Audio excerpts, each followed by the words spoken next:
Reaksinya itu berurutan, satu mengaktifkan yang lain dan berikutnya, itu kaskade ya. Nah, kemudian dari 11 aktif mengubah yang ada 9 menjadi 9 aktif bersama kalsium, platelet faktor 3 dan faktor 8A yang aktif masuk ke jalur bersama. Sama persis seperti yang tadi. Oke. Jadi inilah yang kita sebut dengan jalur bersama. Ini jalur ekstrinsik, ini jalur intrinsik.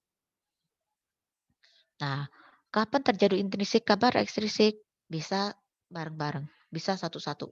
Ada pemeriksaannya. Nah, tapi produk akhirnya sama, terbentuklah fibrin. Jadi nanti jalur ekstrinsik dan jalur intrinsik akan bertemu di jalur bersama. Kenapa jalur bersama? Karena kan dipakai bareng-bareng. Nah, ini ringkasannya biar kamu gampang. Jadi kalau ini jalur ekstrinsik yang berperan hanya faktor 7 tadi, 7 yang ini ya. Nah, cuman ini nih, ya. Yang diaktifasi oleh tisu tromboplastin. Kalau yang tadi ini adalah jalur intrinsik yang dimulai dari bantuan prekallikrein HMWK mengaktifkan faktor 12 menjadi 12 aktif. 12 mengaktifkan faktor 9, 11, 11, 9 dan kemudian 8. Jadi nggak susah ngapalnya. 12 kurang 1, 11, 9, 8. Yang bareng-bareng tuh cuma di sini nih. Jadi yang jalur bersama ini nih. Faktor 10, 5, 2, 1. Protomin tuh faktor 2 ya. Fibrinogen faktor 1. Kemudian terbentuk fibrin. Bekuan itulah namanya fibrin. Oke. Saya ulangi ya, ini jalur ekstrinsik. Ini jalur intrinsik. Dan inilah jalur bersama. Oke. Nah, ada pemeriksaannya khusus untuk jalur ekstrinsik dan bersama nih. Ada juga yang sini. Jadi kita bisa tahu sebenarnya yang teraktivasi itu jalur mana. Terus kalau yang mengalami gangguan itu jalur mana bisa kita tahu. Kenapa? Nanti bisa biar kita tahu nanti mau diobatin seperti apa si pasien. Ada yang tanya sebelum saya lanjut? Ada yang mau tanya nggak?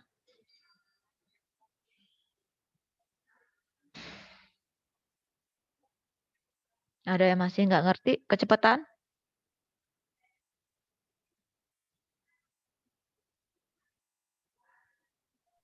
Mohon maaf, iya dok, agak kecepatan dok. Mana yang belum paham?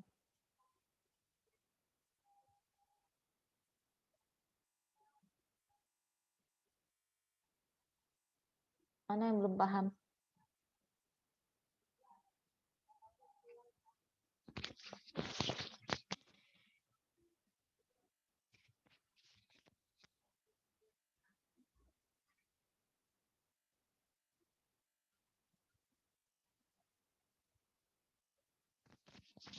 Mana yang perlu saya terangi ulang yang kamu belum paham biar bisa saya terangi ulang.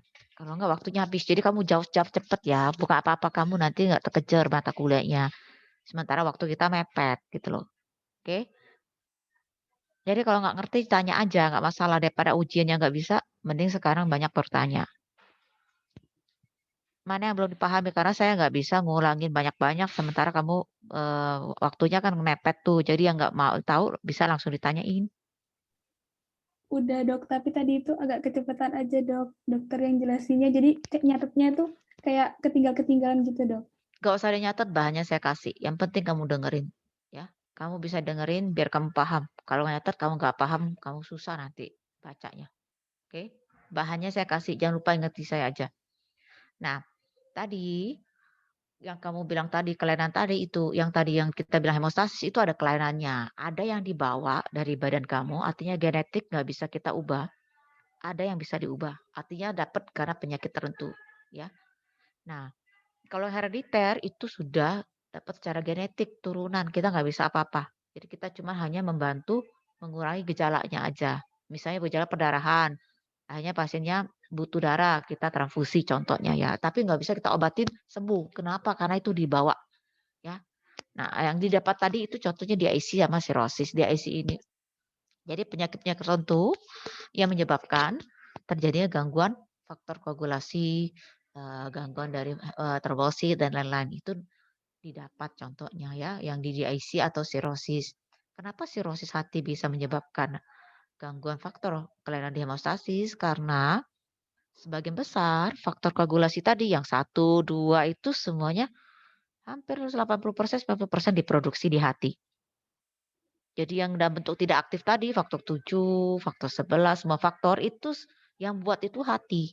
Jadi kalau hatinya rusak, sirosis itu hatinya mencucut ya, kecil ya, otomatis fungsinya jelek, maka produksinya juga jelek. Jadi faktor koagulasi tadi nggak diproduksi, efeknya apa? Karena barangnya sedikit, kalau kita berdarah makanya nggak cukup, makanya orang jadi perdarahan. Ya, jadi orang gangguan fungsi hati yang kronik, yang jangka panjang, maka hati-hati akan ada resiko perdarahan. Ya, itu. Oke. Nah, berikutnya. Nah, jadi kapan sih kita periksa? Biasanya untuk mencari penyebab perdarahan. Kok orang ini berdarah terus dikit-dikit ya. Misalnya kesenggol pintu aja birem. Jadi berdarah tuh tidak harus perdarahan terbuka ya. Tidak harus darahnya ngocor gitu enggak. Darahnya gini. Misalnya tangan kamu suka lebam-lebam contohnya. Terus kamu sedikit-sedikit mimisan. Terus kalau kamu mens memanjang, itu contohnya. Ya, jadi haus perdarahan yang bentuknya terbuka. Nah, apa aja ini nih? Pasien punya gejala perdarahan, bintik-bintik tuh, peteki di badannya tuh, nggak tahu penyebabnya apa. Terus menerus berulang. Ekimosis, hematom. Terus hematom tuh lu yang di kulit, hematrosis yang di sendi, itu sendinya tuh suka biru. Nah, itu ada perdarahan tuh. Kencingnya banyak darah, ada darahnya tuh, mensnya memanjang. Jadi ada riwayat perdarahan yang tidak diketahui sebabnya. Terus pasien mau operasi, kenapa? Kalau operasi kan kita buat luka tuh, kita potong nih daerah tertentu yang kita butuhkan. Nah, kalau kita tahu pasien ini ada gangguan, maka kemungkinan pasien nggak bisa berhenti dong darahnya, kan ada resiko. Nah, itu perlu diketahui dari awal sebelum dilakukan tindakan. Atau pasien memang ada gangguan terganggu tadi karena penyakit-penyakit tertentu, sirosis hati, sepsis, dan lain-lain. Dan atau pasien yang memang makan obat anti beku darah, antikoagulan. Apakah itu heparin? Heparin itu masuknya lewat intravena atau oral, lewat makanan. Yang dimakan. Kalau heparin harus masuk lewat eee, pembuluh darah ya, kayak diinfus gitu. Kalau antikoagulan oral itu yang dimakan. Ya, jadi yang dikasih obat terus dipantau supaya jangan sampai kadarnya terlalu rendah, karena nanti resiko perdarahan. Jadi ada orang yang memang cenderung darahnya beku juga sehingga dikasih obat ini. Tapi tidak boleh sampai terlalu rendah karena nanti resiko perdarahan pula. Jadi harus dimonitor. Apa aja yang bisa kamu periksa? Yang paling sederhana trombosit. Terus ada uji pembunuhan. Pembunuhan ini bleeding time. Pembunuhan ini fragilitas kapiler. Kalau kamu pernah tahu pasien demam berdarah, itu kan suka ditaruh di tangan tuh, pakai tensi, terus ditahan. Nah, terus lihat bintik-bintik merah di pergelangan tangannya. Kalau ada yang pernah dites. Nah, itu namanya fragilitas kapiler. Nanti dihitung bintik-bintik yang di lengan tadi ada berapa banyak. Normalnya harusnya kurang dari 10. Nah, bleeding time menghitung waktu kalau kita kasih luka pasiennya berapa lama sih darahnya beku. Nah, ini ada pemeriksaannya namanya bleeding time. Ada masa pembekuan clotting time. Sama aja mirip-mirip tapi beda ya. Terus ada prothrombin time, masa prothrombin. Ini untuk menilai jalur ekstrinsik dan jalur bersama. Kemudian ada masa tromboplastin partial aktivasi atau APTT. Yang ini untuk mengukur jalur intrinsik dan bersama. Ini yang standar kita pakai. Yang ini jarang. Jadi kalau ini abnormal baru lari ke sini. Baru nanti ini yang besarnya gitu ya. Nah, ini nanti besarnya ketahuan nih sakitnya apa. Nah, baru kita cari pemeriksaan khusus yang cocok dengan hasil pemeriksaan ini. Oke, saya nggak akan cerita banyak ya ini ya. Kan tahu kecil soalnya. Nah, apa aja yang perlu disiapin karena kamu perawat dan kamu akan punya karena kamu pasti kan nanti ngambil sampel pasien nih yang mau diperiksa tuh, mau rawat jalan, rawat inap. Nah, kamu perlu tahu pasien ini perlu dikasih tahu seperti apa. Puasa nggak wajib, tapi hati-hati kalau dia makanannya terlalu berlemak akan mengganggu pemeriksaan. Jadi biasanya kalau dia ada pemeriksaan yang lain, yang puasa yang ada puasanya kita sekalian aja ambil. Kenapa? Karena setiap orang beda. Ada yang memang kadar trigliseridanya tinggi. Nah, jadi itu waktu untuk beberapa alat akan terganggu pemeriksaannya. Makanan suruh makan standar. Jam makanan tertentu yang mempengaruhi hasil pemeriksaan. Misalnya sayur hijau makannya banyak banget. Ini ya makan dalam jumlah banyak ya, bukan sedikit ya. Kalau cuma sedikit rutin, ya sepertinya tidak akan punya impact banyak. Nah, obat-obatan. Aspirin SID ini bukan berarti harus di-stop, tapi dilaporkan. Jadi kalau misalnya memang dokternya suruh makan obat ini, maka begitu pas periksa darah kamu tanya, "Ada makan obat apa aja?" Jadi kita catat, begitu hasilnya keluar ternyata jadi rendah atau tinggi, kita akan cocokin karena pasien diterapi. Ada obat tertentu akan mempengaruhi hasil pemeriksaan kita. Sehingga perlu kita catat, bukan pemeriksaannya yang salah, tapi memang pasien lagi proses pengobatan dan obat itu punya efek ke dalam pemeriksaan kita. Atau latihan berlebihan, ini merangsang fibronolisis, jadi lawan dari pembekuan tadi.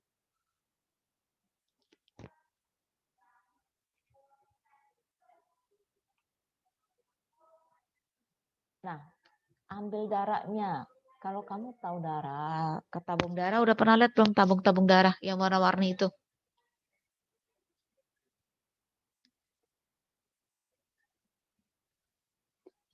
Pernah tahu belum tabung darah?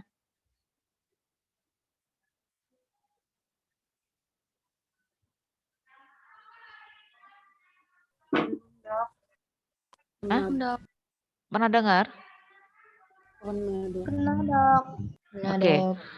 Nah, warnanya itu kan macam-macam. Nah, kamu harus tahu warna itu bukannya suka-suka kita ya, itu sudah terstandar internasional. Jadi di seluruh dunia itu warna itu ketahuan warna merah apa, warna itu apa. Kenapa warna itu isinya beda-beda?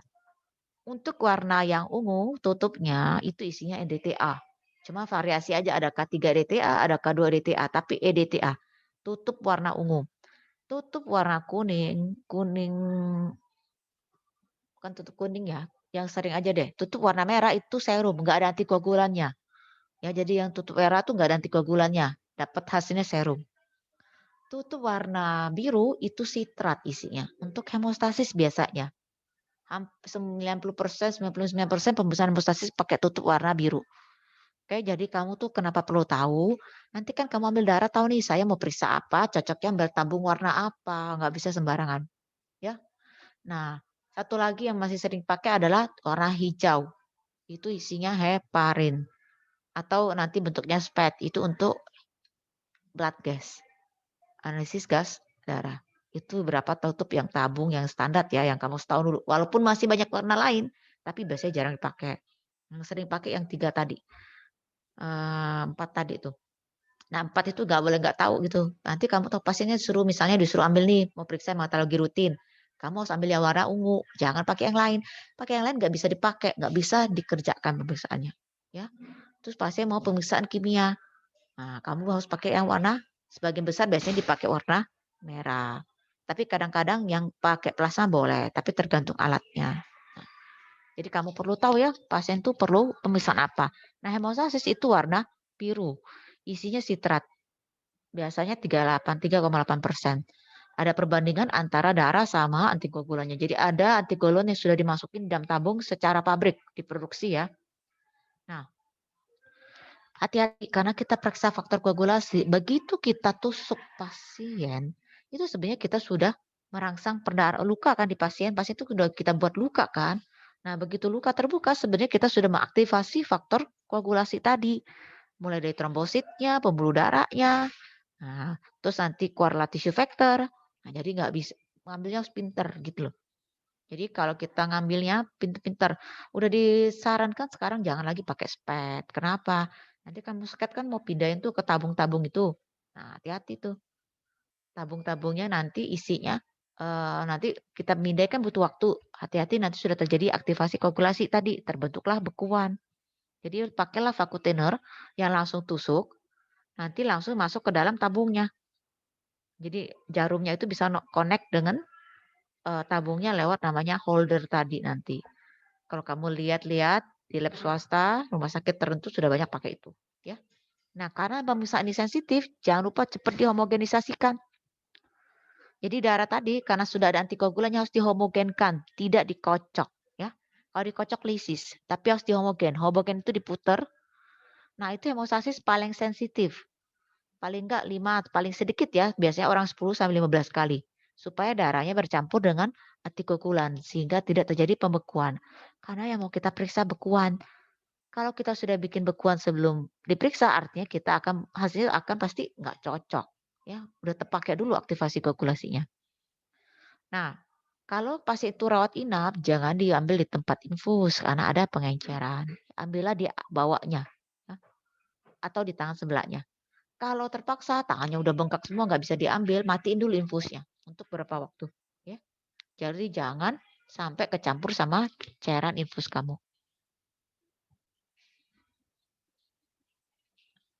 Nah, bahannya karena pemeriksaan faktor koagulasi dan kawan-kawannya itu sensitif, itu nggak bisa disimpan lama-lama. Jadi sebaiknya dikirim secepatnya. Oke, jadi kirim secepatnya supaya hasilnya nanti nggak ngaco karena perubahan isi dari yang kita periksa. Oke. Nah, nanti pemeriksaannya harus berapa tabung, kamu tanya labnya. Misalnya agregasi trombosit kadang-kadang dia minta 3 tabung warna biru ya. Tapi ada yang mungkin 5, tergantung nanti alatnya. Nah, hati-hati ya, koagulasi itu gampang teraktivasi, mau kena kaca, nanti tabungnya kaca apa, nanti aktivasi karena dingin, jadi hati-hati banget. Tidak seperti pemeriksaan yang lain. Nah, hati-hati pada saat pengambilan. Jadi kalau kita ngambilnya terlalu banyak intervensi, kita tekan-tekan tangannya karena darahnya susah diambil. Nah, itu resiko darahnya lisis. Nah, kalau darahnya lisis, otomatis pemeriksaannya akan terganggu. Kita akan minta sampel ulang. Nah, lisis itu kelihatan kalau darahnya terpisah sudah antara plasma sama sel darahnya. Nah, satu lagi yang tadi saya bilang, kalau pasien itu punya kecenderungan target lipidnya tinggi, terutama trigliserida, atau dia terlalu kuning karena kadar bilirubinnya tinggi, itu repot. Beberapa pemeriksaan akan terganggu. Beberapa ya, beberapa alat ada impactnya. Tapi alat tertentu enggak, tergantung nanti lab tempat kamu kerja. Tergantung tempat lab yang tempat kamu kirimin sampel. Jadi memang sebaiknya walaupun tidak mutlak puasa, sarannya jangan makan deket-deket mau periksa. Takutnya nanti mempengaruhi. Nah, atau pasien dari awal sudah ada bekuan di kantong di tabung tadi yang terlalu lama dipindahin, lupa dihomogenisasiin. Nah, itu wajib diambil ulang. Termasuk tabung salah itu nggak bisa dipakai. Oke? Ada yang mau tanya?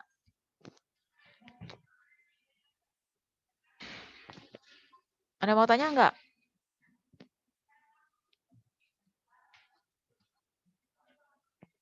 Terlalu cepat atau enggak nih? Jelas, Dok. Oke, saya lanjut ya, uji pembendungan tadi. Jadi kita sekarang masuk ke jenis pemeriksaannya. Contoh jenis pemeriksaannya. Ada uji pembendungan, nanti ada clotting time dan lain-lain. Yang pertama pembendungan. Jadi tujuannya adalah melihat ketahanan dinding kapiler. Jadi pembuluh-pembuluh kecil yang ada di tubuh kita. Nah, ini pakainya tangan nanti, lengan ya. Yang ada di situ kira-kira kalau kita bendung, nah itu gimana sih? Apakah terjadi perdarahan? Nah, ini ceritanya. Biasanya itu melihat kerapuan pembuluh darah. Jadi yang tadi kita periksa tadi loh, kan kita kan menilai kelainan hemostasis itu kan reaksi hemostasis tadi kan ada 3 tuh, vaskuler, terus seluler tadi trombosit sama biokimia tadi yang fibrin. Nah, ini kita salah satunya untuk menilai yang vaskuler ya. Nah, jadi pasien tersebut nanti kita tensi dulu tuh. Mau tahu diastol sama sistoliknya. Nanti misalnya diastol sistoliknya misalnya nih contoh ya, 120, diastolnya 80. Nah, kita tambahin, dapatnya 200 bagi 2, kita tahan di 100 milimeter. Oke. Nah, jadi kita tensi dulu pasiennya berapa. Ada kan yang tensinya tinggi, ada tensinya rendah. Jadi nggak fix 100. Tapi pertengahan dari sistol dan diastol pasien itu sendiri ya, tidak harus 100. Oke. Jadi nanti tentu ada yang 100, ada yang enggak ya, tergantung nanti pasiennya itu sendiri. Berapa tekanan darahnya. Kemudian tahan 10 menit. Nah, jadi ini setelah ditensi misalnya dapatnya 100 nih, 120, 80 tuh. Terus kita tambah bagi 2, dapatnya 100. Tahan di 100 ini selama 10 menit. Nah, nanti siap-siap tuh di sini. Ini kan tangannya ketutup ya. Di sini nanti kita bikin buletan diameternya 5 cm. Nah, di volar lengan bawah di sini nih. Tahan. Terus kita bikin buletan ya. Nanti kita cek setelah 10 menit bintik-bintik di buletan ini ada nggak? Berapa banyaknya boleh? Itu standarnya bila PTQ-nya lebih dari 10 baru dianggap positif. Jadi kalau sedikit dianggap normal, oke? Biasanya orang DBD suka periksa ini, ya. Paham nggak? Nah, ini jadi sini nanti dibikin buletan di sini nih. Mau lihat bintik-bintiknya ada banyak nggak? Oke. Ini kita praktikumkan. Jadi kita nanti sesi terakhir ada kayak praktikum seperti itu. Ya, itu nanti offline online, tapi nanti ada berapa yang datang ke FK untuk kita kerjain bareng-bareng dan kemudian nanti ditunjukkan ke teman-temannya. Nah, yang berikutnya adalah bleeding time. Mengukur apa? Jadi kita lihat si pembuluh darah tadi yang kita lukain sama trombosit. Jadi yang ini dua, pembuluh darah vaskular sama trombosit. Gimana kalau kita kasih luka? Apakah dia berhenti? Nah, berapa lama berhentinya? Ini juga ceritanya ke kapiler ya, bukan pembuluh darah vena. Jadi kamu jangan bayangkan pembuluh darah besar, cuma yang kecil-kecil kayak kamu kena pisau itu loh. Kan itu kan cepat berhenti. Nah ini konsepnya sama, pembuluh darah kapiler. Nah ada dua, ada IV, ada DUC. Ya. Nah ini juga rutin masih dikerjain. Apa bedanya? Kalau IV nanti kita tusuknya di lengan. Kalau DUC di belakang telinga. Nah, ini alat-alatnya, saya langsung aja prakteknya. Jadi pasien tadi sama, kita nanti tahan di 40, ini standar ya sudah ya, ini nggak ada hitungannya. Jadi kita tensi, terus kita tahan di 40 meter Hg, nanti di sini. Nah, kita bersihin dulu dong, desinfektan dulu ya. Area volar, ini namanya area volar dengan bawah ya. Nah, desinfektan dengan alkohol, kemudian tunggu kering, baru kita tusuk pakai lancet. Lancetnya sama kayak kita tusuk untuk glukosa. Jadi kalau kamu periksa glukosa darah, yang untuk alat stick itu loh, nah itu tusuknya pakai alat yang sama. Kecil, nggak sakit pun. Kadang-kadang malah nggak berdarah kalau diameternya terlalu kecil. Tusuk dengan lancet paling sedikit 3, kadang-kadang 4. Kenapa? Kalau terlalu kecil nggak berdarah, mam bisa ditusuk 2 kali. Nah begitu darah keluar, nah kita bukakan stopwatch, kita hidupin stopwatch. Ya. Terus nah setiap 30 detik ya, kamu hapus pakai kertas saring bulat. Nah, tempelkan di tempat luka tadi, tapi jangan terlalu kuat ya. Nanti kalau terlalu kuat, lepas sumbatnya yang saya bilang tadi, baru terbentuk sumbat dari si trombosit, terus kita senggol, terlalu kuat lepas. Nah, darahnya akan lebih panjang. Oke, karena sumbat trombosit itu masih rapuh. Nah, tiap 30 detik ini sampai sepotong 30 detik tempelin, 30 detik tempelin. Nah, terus nanti dihitung. Nah, ini terus dihitung. Ah, berapa? Oke. Nah, catat waktunya. Kalau sudah berhenti, ininya sudah nggak ada nanti ya, kamu stop lepasan mansetnya. Terus tutup luka dengan plester. Biasanya lukanya kecil, bahkan tidak terasa. Gimana cara ngitungnya? Nah, ini normalnya. Itu namanya IV tadi ya. Nah, kita tahu tadi ini 30 detik. Berarti, nah, ngitungnya gini nih. Ini kan 30 tambah 30 berarti 60 nih. 60 detik berarti 1 menit. Paham? Nah, kalau dia punya 6, berarti kan 6 kali 30 detik, 180 detik. Berarti berapa menit 180 detik? 3 menit, Dok. 3 menit. Nah, 3 menit, nah, Dok. nah ini cara ngitungnya. Berarti pasien itu bleeding time-nya 3 menit. Jadi gampang ya. Nanti kamu lihat aja berapa titik-titiknya. Normalnya 1 sampai 6 menit. Ini cara IV tadi ya yang di lengan. Nah, karena ini yang kerjanya orangnya 1000 macam, ada yang kasar, ada yang halus, ada yang takut, ada yang enggak. Jadi hati-hati. Jadi bisa aja hasilnya nggak normal karena yang ngerjain juga. Oke. Jangan terlalu dalam, tapi juga jangan terlalu ini superficial karena nanti bisa aja perdarahannya memendek ya. Terus juga jangan sentuhnya terlalu kuat tadi bekas luka tadi ya. Nah, jadi tapi kalau udah dikerjain bener ternyata memanjang lebih dari 10 menit, 8 menit, mungkin ada kelainan yang lain. Atau tadi kena vena.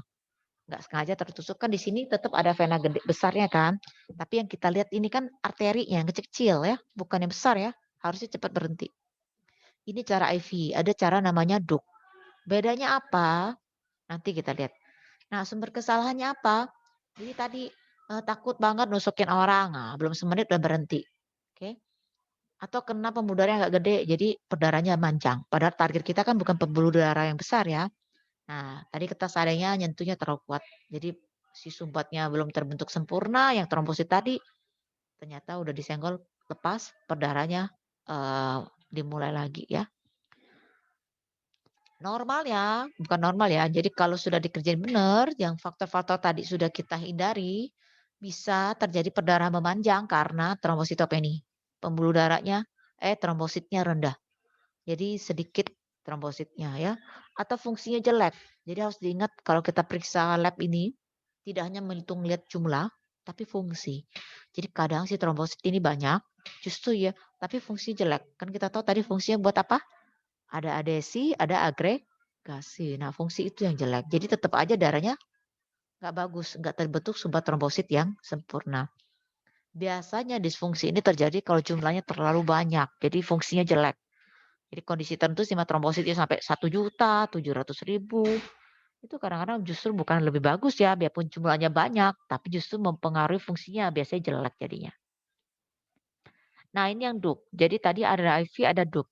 Sama, cuma tidak dilakukan bendungan. Kita nggak kasih stetoskop, karena ini tusuknya di telinga belakang. Nah, kenapa dikerjain di sini?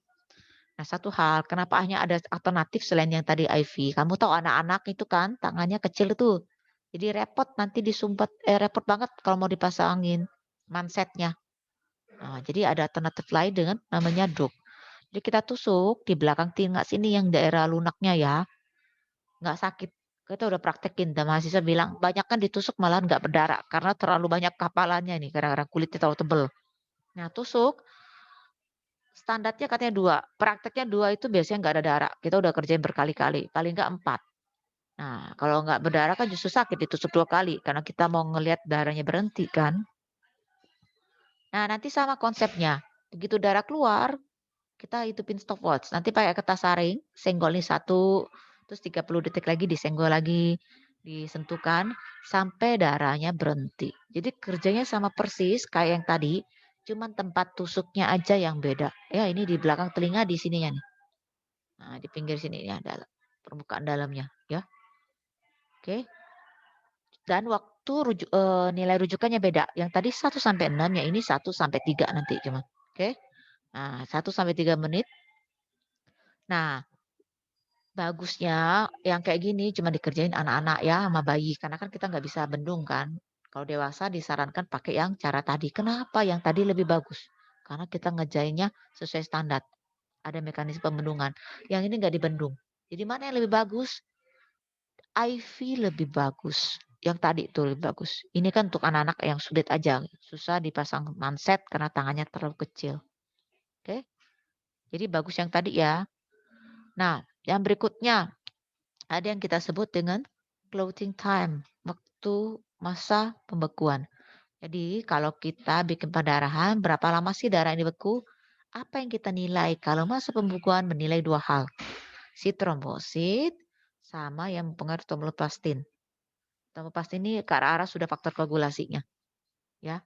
Jadi 2 hal besar. Yang tadi kan ada vaskular pakai bendungan. Kemudian juga ada satu lagi yang tadi kita bleeding time itu menilai trombosit sama vaskuler. Nah, yang ini menilai trombosit sama faktor yang pengaruhi terbentuknya tromboplastin. Tromboplastin tadi yang mau aktivasi jalur ekstrinsik. Oke. Nah, ada 2 macam. Ada cara tabung Lee and White, modifikasi dan kapiler. Yang kita pakai banyak Lee and White karena ini repot ya. Jadi yang kita pakai ada Lee and White. Saya akan kasih tahu yang cara Lee and White aja, yang modification ya. Pakai apa? Kita pakai nanti rak tabung, terus tabung-tabung reaksi, ada stopwatch juga, terus ada spet dan alkohol karena kita akan ngambil darah pasien. Nah, jadi kita siapin 4 tabung-tabung, tabung reaksi, nah, siapin raknya untuk tempat berdirinya, terus kita ambil darah si pasien. Jadi ambil darah pasien, begitu darah masuk, kamu hidupin stopwatch-nya. Ya. Nanti stopwatch-nya terus dihidupin nanti sampai akhir ya baru diberhentiin. Ambil darah kurang lebih 5 ml. Kemudian jarumnya nanti dilepas sedikit, dipindahin darahnya ke dalam tabung-tabung tadi nih. Nah, saya nggak ada gambarnya lagi ya, kamu susah bayangin. Ada nggak gambar? Oh, nggak ada nih. Nah, nanti darahnya, nanti ada praktikumnya. Jadi kamu bisa bayangin kayaknya. Tapi saya lihat dulu dikerjain nggak ya. Masukin ke dalam tabung-tabung reaksi. Kemudian nanti setiap 30 detik masukin, kita siapin 4 ya. Jadi darah yang tadi 5 cc dimasukin tabung pertama, tabung kedua, tabung 3, tabung 4. 1 cc, 1 cc, 1 cc. Kita kasih nama ya, tabung pertama, tabung 2, tabung 3, tabung 4. Nah, setiap 30 detik tabungnya dimiringin. Kenapa? Kita mau lihat sudah ada bekuan belum. Oke, dimulai dari tabung pertama dulu yang kita observasi. Baru dilanjutkan ke tabung yang lainnya. Jadi selalu lihat dari yang tabung pertama dulu. Jangan lihat tabung 2, 3 dulu. Nah, kadang-kadang bekuannya kan masih halus tuh. Kamu bisa masukin lidi ke tabung tersebut.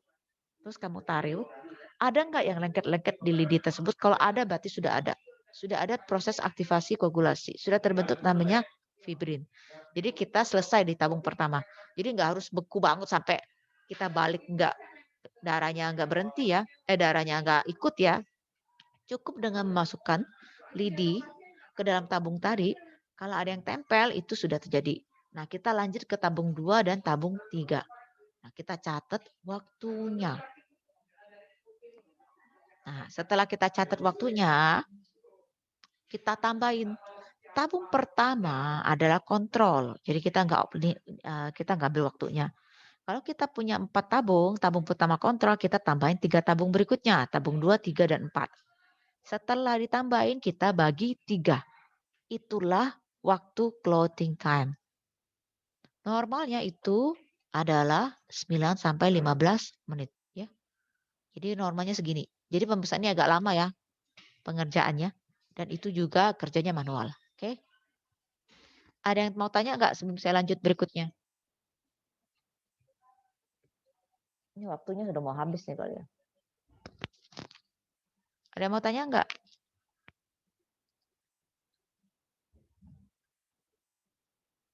Oke, saya lanjuti ya. Kalau nggak ada yang tanya. Nah, berikutnya adalah clotting time sudah. Yang ini adalah sudah. Oh, ini yang Duk tadi. Jadi yang tadi kan ada 2 nih. Ada yang Lee and White and Duk, yang clotting time tadi. Nah, ini bukan pakai vena ya, ini tusuk di jari, pakai lancet. Terus darahnya masuk ke kapiler kecil-kecil gitu, kayak tusuk kayak selang, bukan selang ya. Kayak kapiler, alat panjang, pendek seperti ini, kayak tusuk gigi ya. Tapi diameternya kecil tapi punya rongga ya. Nanti kisah isep pakai alat tersebut. Nah, nanti setiap 30 detik dipatahin. Karena dia bentuknya plastik dan bisa dipatahin. Lihat ada yang nempel-nempel nggak? Nah, kayak bentuk jaringan fibrin-fibrin halus. Nah, itu nanti dipatahin tiap 30 detik. Sama aja konsepnya. Nanti dihitung waktunya. Berapa? Namanya lebih cepat karena kita ambil darahnya di kapiler ya, kecil, bukan di vena. Beda sama yang tadi. Tapi ini susah. Karena pada saat ngisep darahnya itu setengah mati masukinnya biar rapi. Oke? Jadi udah nggak pernah dikerjain ya. Nah, saya masuk ke yang berikutnya adalah masa proton beam plasma. Nah, yang tadi saya bilang tadi, proton beam plasma atau yang kita kenal PT. Jadi kalau kamu periksa lab, ada dokter yang order, proton beam time, PT, inilah pemeriksaannya. Tujuannya apa? Menilai jalur ekstrinsik dan bersama. Ekstrinsik dan bersama. Tahu ekstrinsik? Faktor berapa ekstrinsik tadi? Faktor 7, Dok. Nah, jadi faktor 7 sama bersama ya, tidak hanya 7 ya, ada jalur bersama. Nah, jalur bersama itu apa aja tadi? Ada faktor 10, faktor 5, ada 2, ada 1. Jadi ada 2 proses ya, intrinsik dan bersama. Ini nilai rujukannya. Nah, nilai rujukan ini enggak baku ya, angkanya segini, tergantung nanti labnya. Nah, PT memanjang. Kapan sih kalau periksa memanjang? Biasanya orang yang pakai obat. Jadi memang pakai obat supaya darahnya nggak kental. Biasanya pada kasus tertentu. Atau pasien yang gangguan hati tadi yang saya bilang. Nah, karena kita tahu faktor 7 juga banyaknya diproduksi oleh hati. Orang yang gangguan vitamin K. Karena vitamin K itu perlu untuk proses lanjut dari aktivasi faktor koagulasi kita. Atau DIC tadi, yang disseminated intravascular coagulation tadi. Jadi ada gangguan sistemik, terbentuklah pembuluh darah, terbentuklah trombus-trombus kecil ya. Atau pasien itu memang dari awal punya defisiensi faktor 7. Nah, ini faktor yang ada di jalur ekstrinsik, faktor 10, 5, 2 itu ada di jalur bersama ya. Jadi penyebabnya itu tergantung nanti patofisiologinya, apa yang diceritain. Kalau ekstrinsik berarti jalur gangguannya pasti di faktor 7. Nah, kapan terjadi gangguan faktor 7? Apakah dia didapat misalnya pada gangguan fungsi hati, orang di IC, Atau orang yang makan obat tuh, misalnya anticoagulan oral, atau orang yang memang di awal kurang, atau di jalur bersama tadi. Nah, jalur bersama itu penyebabnya bisa defisiensi, gangguan fungsi hati juga bisa, karena di IC juga bisa. Ya. Nah, yang berikutnya, APTT. Nah, bedanya dengan APTT itu menilai jalur intrinsik ya, dan jalur bersama. Nah, intrinsik dan bersama. Ini rujukannya. Oke. Tahu jalur intrinsik apa aja? Tahu nggak jalur intrinsik apa aja? Adik. F12, Jalur 12, jalur 9, jalur 11, jalur 7, WK dan HMWK. Ntar saya pindah dulu sedikit bahannya. Ya, itu jalurnya ya. Jadi kamu nggak usah, kamu tahu dulu pertama, nanti baru ngapalinnya gitu. Jadi yang penting paham dulu. Nah, jadi nanti ceritanya, salah taruhnya. Jadi nanti ceritanya, jalur itulah yang bermasalah ya. Jadi yang pertama tahu dulu jalur yang mana, nanti baru bertahap. Nah, kita tahu jalur intrinsik tadi ada di 11, 12, kecuali faktor 7. Jadi hampir sebagian besar jalur intrinsik itu dipengaruhi oleh semua jalur faktor koagulasi, kecuali 7. 7 karena ada di jalur ekstrinsik. Karena kita menilai jalur bersama juga, maka jalur bersama tadi itu termasuk 10, 5, itu semua kena ya. Jadi ada kayak bersinggungan antara jalur antara pemeriksaan PT dan APTT. Kenapa mereka sama-sama menilai jalur bersama? Oke. Nah, kapan tadi yang bisa memanjang? Karena APTT di sebuah jalur, jadi biasanya kalau bisa karena definisi semua faktor kecuali 7. Karena 7 ada di jalur ekstrinsik. Pasien yang kasih obat. Obat heparin, antikoagulan, ini obat semua ya. Pasien ditransfusi nih. Tapi jarang ya. Atau pasien yang kedua ini, karena produksinya bermasalah tadi. Apa karena di IC ada penyakit hati? Sebenarnya di IC itu bukan produksi ya. Tapi karena pemakaian yang terlalu, karena ada aktivasi koagulasi penyakit tertentu, jadi banyak kepake. Oke. Nah, ada yang tanya? Jadi kuliahnya udah selesai, ada yang tanya? Ada yang mau tanya nggak?